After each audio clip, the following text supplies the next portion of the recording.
Haryana Congress manifesto committee के सदस्य एवं विधायक मामन खान आज यमुनानगर पहुंचे, जहां उन्होंने अल्पसंख्यक न्याय चौपाल कार्यक्रम में पहुंचे लोगों से विचार विमर्श किया।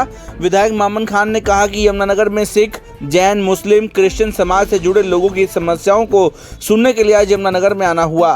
सभी समाजों से जुड़े लोगों ने अपनी समस्याओं को मेरे सामने रखा। मैंने सभी बातों को लिख लिया है और जो उनकी जायज़ मांगे हैं उसको मैनिफेस्टो में शामिल किया जाएगा। उन्होंने विधानसभा चुनावों में कुछ ही समय रह गया है। कांग्रेस पार्टी हर समाज को ध्यान में रखकर अपना मैनिफेस्टो बनाती है। इसी के तहत आज यमुनानगर में पहुंचना हुआ और समाज से जुड़े लोगों से बातचीत की गई। उन्होंने कहा कि प्रदेश सरकार ने इन समाजों के साथ अत्याचार किया है, इनको सिक्योरिटी प्रदान की जानी चाहिए। उन्होंने कहा कि इन सभी बातों को प्रभारी के सामने रखा जाएगा। कांग्रेस विधानसभा चुनावों में कोई भी कसर नहीं छोड़ना चाह रही है। इसी को लेकर मैनिफेस्टो कमेटी के सदस्य समाज के हर वर्ग के साथ बातचीत कर उनसे राय व उनकी समस्याओं को पार्टी के अध्यक्ष व प्रभारी के सामने रखेंगे, ताकि उसको विधानसभा चुनावों के दौरान मैनिफेस्टो में शामिल किया जाए। हमारे दीपक बावरे जी जो प्रभारी हैं हरियाणा के, उनके कहने पे मैं यहाँ आया हूँ और मैं माइनॉरिटी जो डिपार्टमेंट के लिए और उसका मैं सदस्य भी हूँ मैनिफेस्टो में। तो यहाँ जो हमारे सिख हैं, जैन हैं, मुस्लिम हैं और एक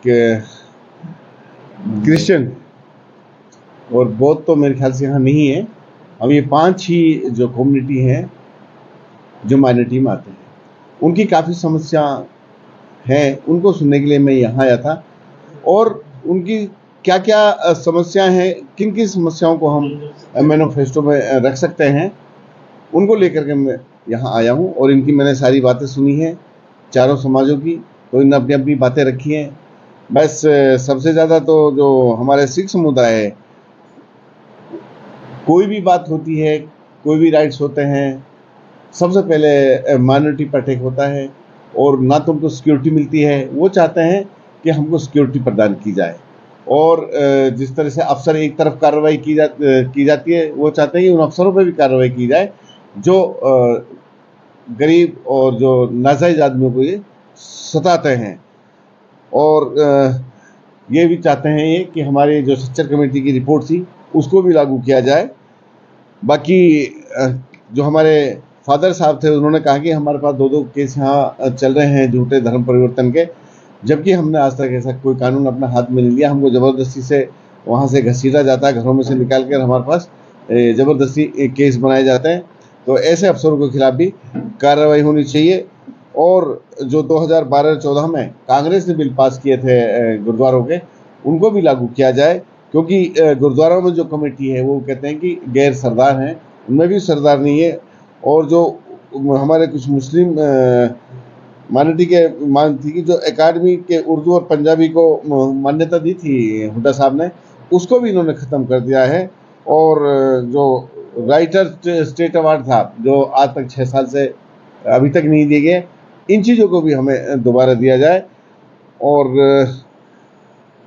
जो हमारा माइनॉरिटी का हिस्सा है, चाहे टिकटों में हो, चाहे म्यूनिसिपल कमेटी में हो, और चाहे जैसे अध्यक्ष वगैरह हमारे पार्टी में जो संगठन होता है उसमें भी हमें पूरा मिलना चाहिए।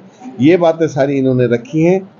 और हमारे जैन समाज से जो आए थे, उन्होंने कहा कि हम पे सब कुछ की मौज है, हमें आपका साथ चाहिए। तो ये सब बातें मैंने सुनी हैं। इन बातों को ले जाकर मैं अपने प्रभारी के पास रखूँगा और कोशिश करूँगा ज़्यादा से ज़्यादा इनकी बातों को मैं आने वाले 2024 के जो कांग्रेस का मैनिफेस्टो तैयार होगा उसमें इसको मतलब इंक्लूड कराऊँ, उसमें इनको सम्मिलित कराऊँ। ये क्या होगी हमारा जो मेरा रिलेशन है माइनॉरिटी से, सबसे पहले जो इनके साथ अत्याचार हो रहा है माइनॉरिटी से, उनको सिक्योरिटी प्रदान की जाएगी। जहाँ भी माइनॉरिटी है वहाँ उनके साथ सबसे ज़्यादा अत्याचार होता है। कोई भी दंगे होते हैं, सबसे पहले माइनॉरिटी के ऊपर अटैक किया जाता है। जो अफसर्स होते हैं वो भी माइनॉरिटियों को केसों में सबसे पहले रगड़ते हैं। कोई भी बात होती है, फेसबुक पे माइनॉरिटी के खिलाफ ज़बरदस्त तंज कसे जाते हैं। इनके लिए कठोर कानून बनाना चाहिए। ऐसा मैं मैनिफेस्टो में अपने जो प्रभारी उनके सामने ये सब बातें सर, जो माइनॉरिटी के जो